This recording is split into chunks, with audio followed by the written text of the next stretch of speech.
Maki-update tayo sa binabantayang low pressure area at magiging epekto nito sa lagay ng panahon sa bansa. Ihahatid yan ni Amor La Rosa ng GMA Integrated News Weather Center. Amor? Salamat, Ms. Mel. Mga kapuso, lalo ngang tumaas ang tsansa na maging isang ganap na bagyo ang binabantayang low pressure area. Matapos kasing tumawid po nito kagabi, dito po yan sa pagitan ng Northern at ganoon din ng Central Luzon, ay napunta na po ulit yan dito sa dagat. Kaya po nakaipon ulit yan ng moisture na kailangan po nito para lumakas. Huli itong namataan, 415 kilometers kanluran po yan ng Bacnotan, La Union. Ayon po sa Pag-asa, posibleng maglabas-pasok po yan dito sa Philippine Area of Responsibility sa mga susunod na oras. Kung sa loob ng PAR po ito maging bagyo, tatawagin po natin yang Bagyong Auring, ang unang bagyo ng 2025. Dito po sa ating satellite image, mapapansin po ninyo na nasa kanlurang bahagi po ng low pressure area itong mga kaulapan. Kaya naman, wala na po yung epekto dito sa anumang bahagi ng ating bansa. Pero patuloy po nitong palalakasin yung hanging habagat o yung southwest monsoon. Ito po yan, hinahatak niya yung habagat. At dahil mistulang hahampas dito po sa may kanlurang bahagi ng Pilipinas, yung hanging habagat, dito rin posible pong maranasan yung mga matitinding pag-ulan. Base po sa datos ng Metro Weather, umaga po sa Luzon bukas may mga pag-ulan. Sa ilang bahagi po yan ng Mimaropa, Calabarzon, ganoon din dito sa Bicol Region at sa ilang lugar po dito sa may Central Luzon. Pwede pong maulit yung mga pag-ulan pagsapit po ng hapon at kasama na rin po dyan itong ilang lugar sa Northern Luzon. Nakikita po ninyo halos buong Luzon na may mga pag-ulan po sa hapon at meron din po mga malalakas na ulan kaya maging handa pa rin po sa posibleng pagbaha o landslide. Dito naman sa Metro Manila, mataas din po ang tsansa ng mga pag-ulan bukas. Pwede pa rin pong may mga break o yung pong pansamantala pong hihinto tapos bubuhos ulit pagkatapos po ng ilang oras. Kaya dapat lagi po tayong nakahanda. May mga pag-ulan din sa Visayas, bukas po yan ng umaga pero mas malawakan na po yung mga pag-ulan. Pagsapit po ng hapon, mas ramdam po yung maulang panahon. Dito po yan sa Western Visayas, Negros Island Region at ilang bahagi po ng Samar and Leyte provinces. Kaya doble ingat. Sa Mindanao naman, may chance rin po ng mga pag-ulan, lalo na po sa hapon, kasama sa makakaranas niyan itong Zamboanga Peninsula, Northern Mindanao, Caraga at ilang bahagi rin ng Soc-Sargen. Sa heavy rainfall outlook naman po ng Pag-asa, paghandaan din yung mga malalakas sa pag-ulan sa mga susunod na araw dahil pa rin po yan sa epekto ng habagat, lalong-lalo na sa may Zambales at sa may Oriental Mindoro o Occidental Mindoro din po, no, inaasahan po natin yan. Yung moderate to heavy naman, Metro Manila, Pampanga, Bataan, Cavite, Batangas, Marinduque, Oriental Mindoro at Occidental Mindoro, meron po tayong mga matitinding pag-ulan. Ganon din sa Romblon, Palawan at pati na rin sa Antique. Samantala, may mga kumpol ng mga ulap o cloud cluster din po dito sa may silangang bahagi ng ating bansa. At patuloy po nating tututukan kung mabubuo rin yan bilang panibagong sama ng panahon sa mga susunod na araw. Yan muna ang latest sa lagay ng ating panahon. Ako po si Amor La Rosa para sa GMA Integrated News Weather Center. Maasahan anuman ang panahon. Tutol ang ilang kongresista sa mungkahi ng isang senador na pagsamahin na lamang sa dalawa ang 7 articles of impeachment laban kay Vice President Sara Duterte. Walaan nilang dahilang madaliin ang paglilitis dahil maaarian nilang tumawid ito sa susunod na kongreso. Nakatutok si Tina Panganiban Perez. Kinontra ng isang House impeachment prosecutor ang rekomendasyon ni Senator Francis Tolentino na i-consolidate o pagsamasamahin sa 2 artikulo ang Articles of Impeachment na ipipresenta sa Senado para pasok sa panukala niyang impeachment trial mula June 11 hanggang June 30. I don't think it would be possible on our part to just consolidate it into 2 articles. That would be a betrayal of the full articles of impeachment that we have filed. Parang 2 araw lang yung nabibigay for presentation na evidence. Hindi siya magkakaroon ng fair day in court kung mamadaliin naman ngayon. Alam natin pag minadali, kulang yung oras sa dami ng mga ebidensya na ipipresenta. Hindi mo naman yun magagawa ng isang araw lang at parang hindi din naman yun sapat, parang gano'n. Ayon kay Impeachment Prosecutor Gutierrez, tuloy-tuloy ang kanilang paghahanda para sa presentasyon ng Articles of Impeachment at sa paglilitis. Naninindigan din ang House Prosecution Panel na pwedeng tumawid ang impeachment proceedings mula sa kasalukuyang 19th Congress patungo sa 20th Congress. The impeachment can cross over into the 20th Congress as per jurisprudence of the US rin po. Pero ang ilang leader ng Kamara, ipinauubaya sa Senado ang pagdedesisyon. We signed the articles of impeachment and we identified 7 articles. So again, di ba, until such time na may concrete recommendation or action yung Senate, once they convene as an impeachment court, so sa kanila lang po makakapag-respond yung House. Para sa GMA Integrated News, Tina Panganiban Perez, nakatutok, 24 oras. Walang magmamalabis sa hanay ng mga pulis at walang mga aabuso gaya ng extrajudicial killings. Yan ang tiniyak ng hepe ng PNP sa pagbisita sa Commission on Human Rights. Kahit pa may naunang utos na paramihan ng drug arrest. Nakatutok si Oscar Oy. Makasaysayan para sa mga tauhan ng Commission on Human Rights o CHR ang pagdalo sa kanilang flag raising ceremony ng bagong PNP chief na si Police General Nicolas Torre III. Unang pagbisita ito ng isang PNP chief sa tanggapan. CHR is our boss on the protection of human rights. Pumapasok ang pulis dyan dahil may isang tao na nagrereklamo na nalabag ang kanyang karapatang pantao. Ayon sa CHR, magandang senyalis umano ito sa mas maayos na pagtutulungan ng kanilang mga ahensya. Kung ito hong pagbisita ni Chief PNP dito sa ating komisyon ay mahalaga upang ma-integrate na rin ang human rights sa pagtupad sa tungkulin ng ating kapulisan. Para naman kay Torre, malaking bagay ang kooperasyon ng dalawang ahensya sa kampanya nilang gawing mas agresibo sa pang-aresto. Marami anyang pulis na nag-aalangan manghuli sa takot na sumabit sa reklamong paglabag sa human rights. Ayon sa CHR, As long as the duty is performed within the bounds of the law at kung kailangan ho ng gumamit ng puwersa ng kapulisan, pwede naman po yan as long as it is necessary and commensurate to the force being confronted with. Wala nang shortcut dito. If we pair those two ideologies or policies together, na hulihin ang mga kriminal sa ating mga streets, diba, sa Pilipinas, at sa paggamit ng wastong proseso na ang basehan ay batas, yun, wala tayong problema doon. tiniyak naman ng PNP chief na hindi aabot sa pagmalabis ang agresibo nilang panghuhuli ng mga kriminal. Sabay giit na walang puwang sa kanyang pamumuno ang pang-aabuso gaya ng extrajudicial killing. Pag lumabas tayo sa judicial process, ay di kriminal na rin tayo. Hindi tayo pulis, kriminal tayo. So I really don't believe in that. Para sa GMA Integrated News, Oscar Oida, nakatutok, 24 oras. Pagdurugo ng utak dahil sa maling pagturok ng anesthesia ang lumabas na sanhi ng pagkamatay ng isang batang nagpatuli nitong Mayo. Base po yan sa resulta ng autopsy ng pulisya. Nakatutok si Mark Salazar. Ganito na po, hindi ka mo talaga matanggap. Ang sugat na iniwan sa pamilya ng pagkamatay ng batang nasawi matapos magpatuli noong May 17, tila nabuksan sa paglabas ng police autopsy report. Batay rito, mali ang paggamit ng anesthesia nang tumuli sa bata. Ang cause of death ay subarachnoid hemorrhage. No? Ito raw po ay maaaring, ibig sabihin ay may nakitang pagdurugo sa isang parte ng utak po ng bata. No? At posible pong may kaugnayan dito yung pong pagturok noong anesthesia. Mas masakit po nung nilipig na po yung anak ko. Araw-araw po talaga malungkot ako. Hindi po nawawala. Mas masakit po ngayon. Kanina, isinampana ng Manila Police District Homicide Division ang reklamong reckless imprudence resulting in homicide laban sa nagtuli sa bata. Bahala na po yung batas po sa kanya.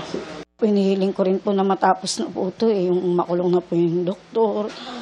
Kasi hindi ko rin po talaga alam kung paano po magsisimula Pagka-file po natin ng reklamo, ang gagawin po ng piskal ay ipatatawag po yung both parties, yung respondent at po yung ating complainant. No? That will be the time for the respondent to answer all the allegations against her. Maliban sa autopsy report, kasama sa ebidensya ang testimonya mismo ng ina ng biktima at ang sekretarya sa klinik kung saan tinuli ang bata. Siya ang tinanong kung doktor ba talaga ang amo niya. Hindi ko po kasi alam na na doktor o ano man po. Alam ko po kasi po siya, komadrona po. Matagal na aniyang nagpapaanak ang amo niya at marami na rin aniyang tinuli. Kaya ikinagulat niya ang nangyari. Feel ko sa anesthesia talaga siya. Groggy siya. Malikot po talaga. Ang malikot ay nagwawala. Hindi naman po siya totally nagwawala. So parang nagaano po siya kasi hindi niya po siguro mapil yung katawan niya. Walang medical expertise ang sekretarya ng klinik pero ang nakita niyang huling sandali ng batang biktima ang lalamanin ng kanyang sinumpaang salaysay. Sa bibig po niya may bulana eh.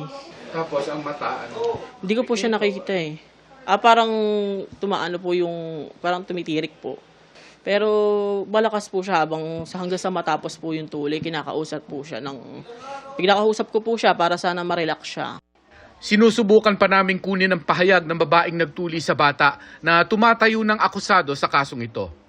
Para sa GMA Integrated News, Mark Salazar, nakatutok 24 oras. Nakaalis na ang Chinese militia vessel na sumadsad sa mga bahura malapit sa Pag-asa Island na teritoryo ng Pilipinas. Aalamin naman ng PCG kung may nasirang iyamang dagat sa pagsadsad ng barko sa gitna ng masamang panahon. Nakatutok si Sandra Aguinaldo. Masama ang panahon ng sumadsad sa bahura ang Chinese militia vessel na ito wala pang 2 kilometro ang layo mula sa Pag-asa Island na teritoryo ng Pilipinas. Agad naman daw na monitor ng puwersa ng Pilipinas ang insidente sa Pag-asa Reef 1 na nasa silangan ng Pag-asa Island. We tried calling them over the radio to ask for the reason why they are seemingly stuck dito sa Reef 1, no? And unfortunately, they were not responding to our radio calls. We also monitored the China Coast Guard vessel, no, na tinawagan din itong Chinese Maritime Militia. And nakita namin na hindi rin lumapit dahil iniisip namin they're also worried na baka sila ay sumadsad din dito sa shallow area. Ayon sa Philippine Coast Guard, nakaalis din naman ang militia vessel sa lugar. The master of that vessel took advantage of current and of course yung lakas ng hangin using its own propulsion. Kaya she was able to be released from being grounded. In the first place, dapat wala naman talaga sila doon eh. Pero hindi pa tapos ang usapin sa panig ng Pilipinas. Magsasagawa raw ng inspeksyon sa lugar para malaman ang damage sa bahura at iba pang yamang dagat. Kapag napuntahan na ito ng ating mga marine scientists, kasama ng ating Philippine Coast Guard, we would definitely inform the public ano ang extent ng nasira dito. Wala pang pahayag ang Department of Foreign Affairs kung ano ang susunod na hakbang ng Pilipinas. Pero nauna nang naiulat na higit sa 150 na diplomatic protest na ang naifile ng Pilipinas laban sa China sa ilalim ng Marcos administration. Dahil sa patuloy na sigalot, panukala ni former Supreme Court Associate Justice Antonio Carpio, dapat i-challenge ng Pilipinas ang China na isalang sa arbitration ang sigalot sa Spratlys, alinsunod sa UN Charter provision na nagsasabing lahat ng dispute ay dapat maresolba ng mapayapa sa pamamagitan ng negotiation, mediation at arbitration. Ang paggamit daw ng dahas ay pinagbabawal ng UN Charter. Para sa GMA Integrated News, Sandra Aguinaldo, nakatutok 24 oras. Ipinaliwanag na ng nagpalagay ng salitang forthwith sa konstitusyon kung anong ibig sabihin nito kaugnay ng impeachment. Iginit niya ring labag sa saligang batas kung i-dismiss ang impeachment complaint at kung anong pwedeng gawin para maituloy ito ng susunod na Kongreso. Nakatutok si Joseph Moro. Sa 3 impeachment complaint na nakatungtong sa Senado sa ating kasaysayan, ngayon lamang susubukan ng ilang senador na ipadismiss ang kaso kahit walang paglilitis sa pamamagitan ng isang resolusyon na pagbobotohan ng mga senador. Uncharted waters tayo dito. Ngunit kung titignan natin yung saligang batas natin sa lente ng pananagutan, parang hindi nakaakma yung proposal na mag-dismiss lang bigla ng impeachment case na hindi man lang tayo nabibigyan ng pagkakataon makita yung ebidensya. Ayon kay retired Supreme Court Associate Justice Adolf Ascuna, lumalabag daw sa konstitusyon ang resolusyon. It's very clear under the Constitution that the Senate has the power and the duty to try and decide impeachment cases.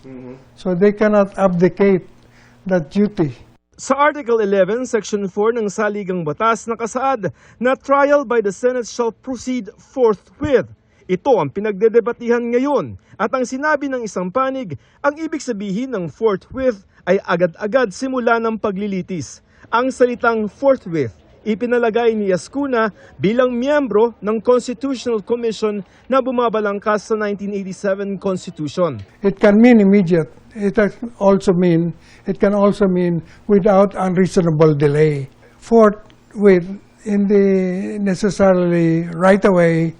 There can be some delay as long as it's reasonable. Nung binabalangkas ang konstitusyon, isinaalang-alang daw nila ang ibang trabaho ng Kongreso tulad ng paggawa ng batas. Forthwith is a flexible term. There are matters of legislation that are also very important, and the confirmation of appointments have to be done. So the Senate President cannot be totally blamed for seeing that these matters have to be attended to by the Senate before the 19th Congress bows out, because otherwise this will lapse. These are matters that will lapse, whereas the impeachment does not lapse. Ayon kay Justice Ascuna, ang pwedeng gawin ng Senado ay simulan ng impeachment process at hayaan ang Senado ng 20th Congress na litisin at desisyonan ito. Pwedeng gawin niya ng 19th Congress hanggang June 30. Because it is not a legislative matter. The adjournment is for purposes of legislative matter. What is adjourned is the legislative calendar. The 19th Congress still exists. There have been Supreme Court decisions saying that after adjournment sine die, it can continue. Pero kung halimbawa na mapigil nga ng resolusyon ng impeachment sa 19th Congress, maaari pa rin itong buhayin sa 20th Congress, pero ang mga senador lamang na bumoto pabor sa resolusyon ang maaaring gumawa nito. Ito raw ay batay sa parliamentary procedure kung saan ang isang bumoto para sa nanalong resolusyon lamang ang maaaring humingi muli ng botohan sakaling nagbago ang isip nito. It can happen only if one of those who voted with the majority to dismiss the articles will be the one to ask for a reconsideration. For someone who is against its dismissal to vote for dismissal, so that he or she, as a surviving member of the Senate, can ask for reconsideration in the 20th Congress. Pero kung maharang pa rin ang impeachment complaint sa 20th Congress, maaaring mauwi ito sa isang constitutional crisis. And the only one that can remedy it, that crisis, would be the Supreme Court, because one branch of government, Congress, represented by the Senate, refuses to fulfill its constitutional duty, which is part of the checks and balance, because this is a check on the executive, impeachment of the Vice President. Si UP College of Law Assistant Professor Paulo Tamase naman ang sabi, walang lusot sa responsibilidad na yan ang Senado. Tungkulin ng Senado ngayon na simulan yung impeachment complaint. At gaya ng instrumento ng pananagutan ang impeachment, kailangan din managot ng Senado sa taong bayan.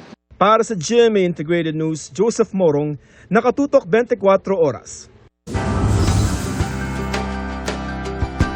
Masipag, matyaga at mapagmahal sa pamilya. Ganyan ilarawan ng isang anak sa San Pablo sa Laguna ang kanyang ama.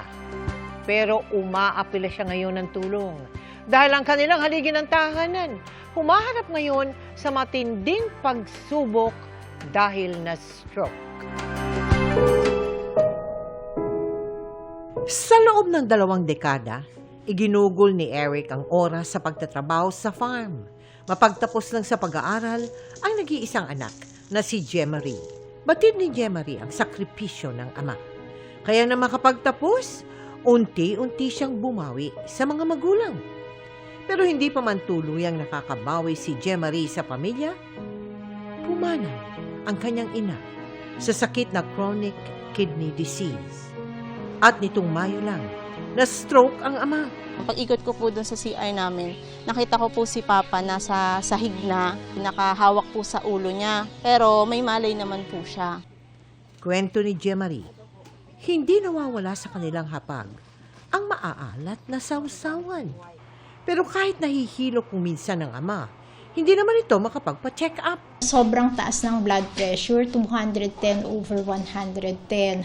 And based sa resulta ng CT scan niya, may nagdugong ugat. Maaring nakuha niya sa pagkain, lifestyle din niya, sa pagkain ng maalat. Sa ngayon, hindi pa nakakapagsalita si Eric at patuloy na nagpapalakas sa ospital. It will really take time for his full recovery. Nag-undergo siya ng physical therapy and continuous medications. Nagbigay rin tayo ng gamot, groceries at hygiene kit. At sa papalapit na araw ng mga ama, ang tanging hiling ni Jemarie.